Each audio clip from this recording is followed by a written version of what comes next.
kayo na ni Sofia. Yes. Can you see the resemblance?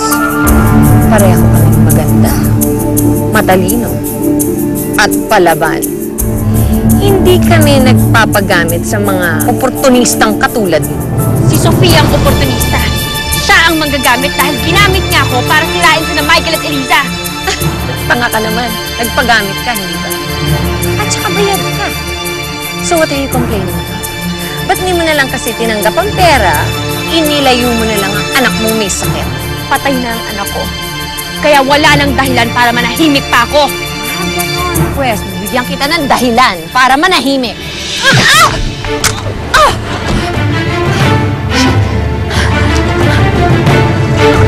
Hayop ka! Hay! Hindi ko talaga makita si Giselle kahit saan, Eliza. Ako rin, nanggaling na ako ng CR eh. Ano kaya kung tawagan na natin si Michael? Para saan pa? Ikaw na mismo nagsabi na lagi sila magkasama ni Giselle. Baka may alam siya. Teka, dito ako sa labas sa tawag. Nasaan ba kasi yung cellphone ko? Kailangan kong bumalik sa party. Kailangan kong makausap si Eliza. Hello? Kamusta na kayo dyan? Sofia, nakatakas si Giselle! Ano? Oh! She kicked me out of the van and then she drove away! No. This can't be. Not now! No!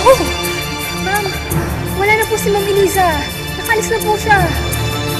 Ma'am, call you back. Nasaan si Eliza? Dapat natin siyang sundan. Hindi siya dapat masundan ni Giselle. Hindi sila dapat mag-usap. Hindi naman po siya masaya sa akin, Lola Amanda.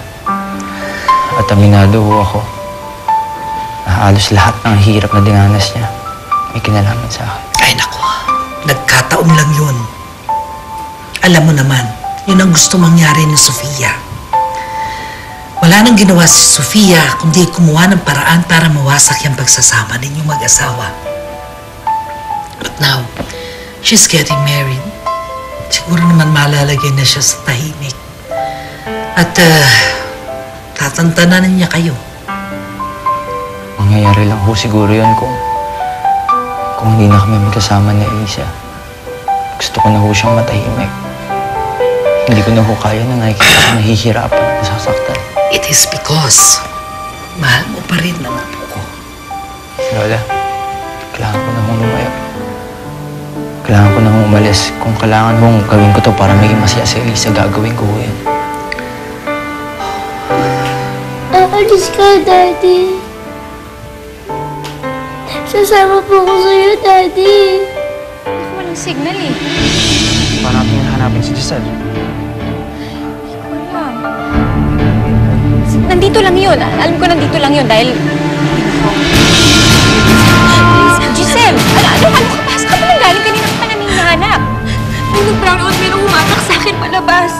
Tapos dinala ako sa liblib na lugar. Nakita ko na yung nanay ni Sofia. Si Tita Loretta? Gusto na ako ipapatay. Kaya akong gawin to eh. Pero sasama po ko sa'yo. Mommy needs you here. Hindi po, Daddy. May boyfriend na po si Mommy. May tito na miss na po siya. Kung ang Tito Luis mo magpapasaya sa mami mo, hayaan mo na siya. Kailangan niya maging masaya. Pero paano ka, Daddy? Sasama po ko sa'yo para I will make you happy. Kung pwede lang kitang isama, gagawin ko. Babalik si Daddy, Ninya. Hindi ba, Daddy? Promise your little girl, hindi mo siya kakalimutan at babalikan mo siya someday. I promise you, babalik ko. Babalikan kita. Ikaw nang bahala sa mami mo at sa lola. Opo.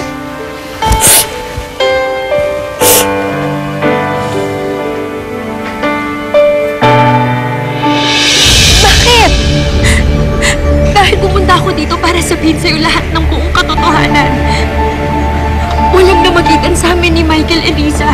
Lahat ng yun kagagawa ni Sofia. Si Sofia?